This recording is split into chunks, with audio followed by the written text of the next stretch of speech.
Ensure tasks are understood and done. Ensure tasks are understood and done.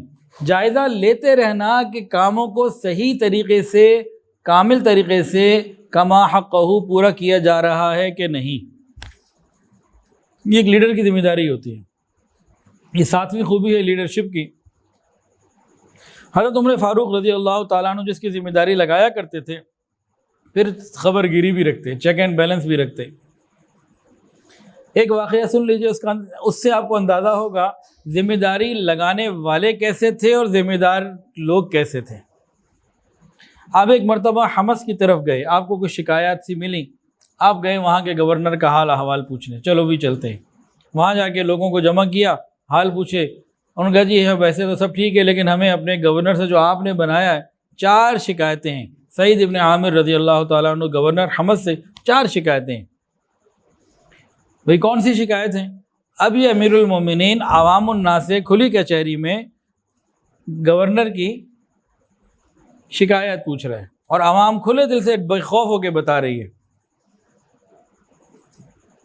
ہمارے یہاں ایسا سوچ سکتے؟ کیا شکایت تھی؟ ذرا شکایت بھی سوچیے، سنیے. پہلی شکایت، یہ ڈیوٹی پہ جلدی نہیں آتے، دیر سے آتے ہیں. سورج اوپر چڑھ جاتا ہے پھر آتے ہیں ڈیوٹی پہ، لیٹ آتے ہیں. دوسری شکایت، دن میں تو ہمارے سارے کام کرتے ہیں، سنتے ہیں، لیکن رات کو دروازہ بند رکھتے ہیں، رات کو نہیں ہمیں ٹائم دیتے ہیں.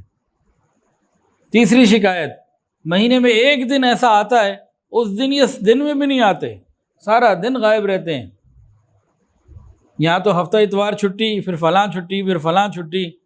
وہاں تو چھٹی کا کوئی کانسیپٹ ہی نہیں تھا.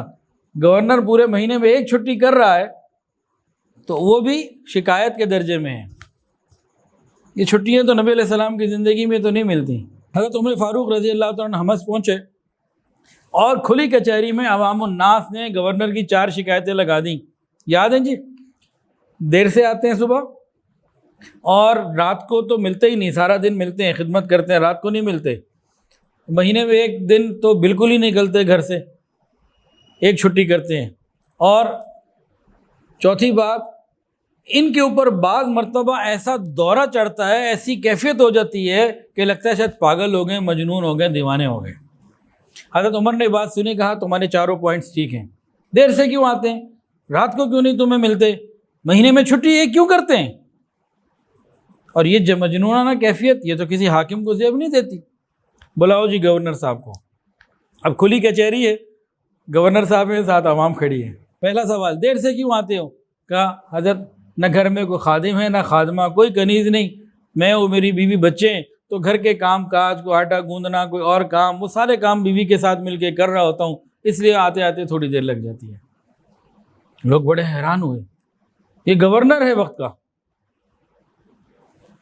حضرت عمر بھی بڑے خوش ہوئے جواب سے. بھئی رات کو کیوں نہیں آتے؟ کہا حضرت سارا دن میں نے ان کی خدمت کے لیے رکھا ہوا ہے، سارا دن ان کی خدمت کرتا ہوں، رات کو میں نے رب کے لیے رکھا ہوا ہے، میں رات کو مصلی پہ سوار ہوتا ہوں، یعنی رات کو میں عبادت کر رہا ہوتا ہوں، رب کے حضور ہوتا ہوں. تو دن میری مخلوق کے لیے اور رات میری خالق کے لیے. لوگ بھی خوش ہوئے، حضرت عمر بھی خوش ہوئے. مہینے میں ایک دن چھٹی کیوں کرتے ہیں آپ گورنر صاحب؟ مہینے کی ایک چھٹی کی اجازت آپ کو کس نے دی ہے؟ ریاست مدینہ میں تو چھٹی نہیں ہے.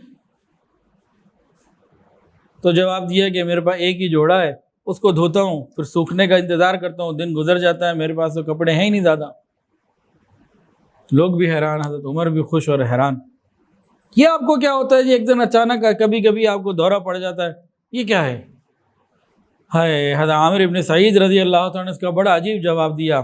کہا امیر المومنین، میرے اسلام لانے سے پہلے جب میں مکہ میں تھا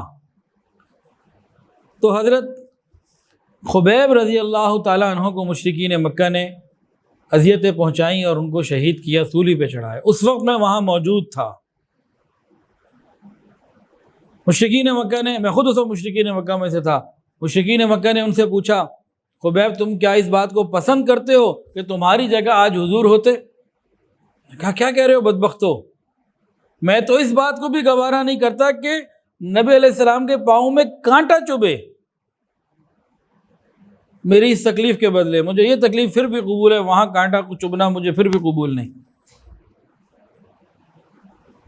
اور پھر مشرکین مکہ نے ان کو بے دردی سے شہید کر دیا، تو بس میرے دل میں کبھی وہ خیال آتا ہے تو یہ تڑپ جاتا ہوں کہ اس گناہ کی اگر قیامت کے دن پوچھ ہو گئی میں کیا کروں گا؟ میں ان کی مدد نہیں کر سکا، میں نے اس وقت ان کی مدد نہیں کی، دشمنوں میں شامل تھا۔ تو جب یہ خیال آتا ہے کہ یہ گناہ اگر قیامت کے دن میرا معاف نہ ہوا تو میرا کیا بنے گا؟ حضرت عمر فاروق رضی اللہ تعالیٰ عنہ اپنے گورنر کے ان چاروں جواب سے خوش ہو گئے، مطمئن ہو گئے، عوام بھی خوش ہو گئی اور ان کی گورنری بھی باقی رہی۔ ویڈیو کے نیچے سبسکرائب کے بٹن پہ کلک کریں، بیل کے آئیکن پہ کلک کیجئے تاکہ ہر نئی ویڈیو کی نوٹیفیکیشن آپ کو مل جائے۔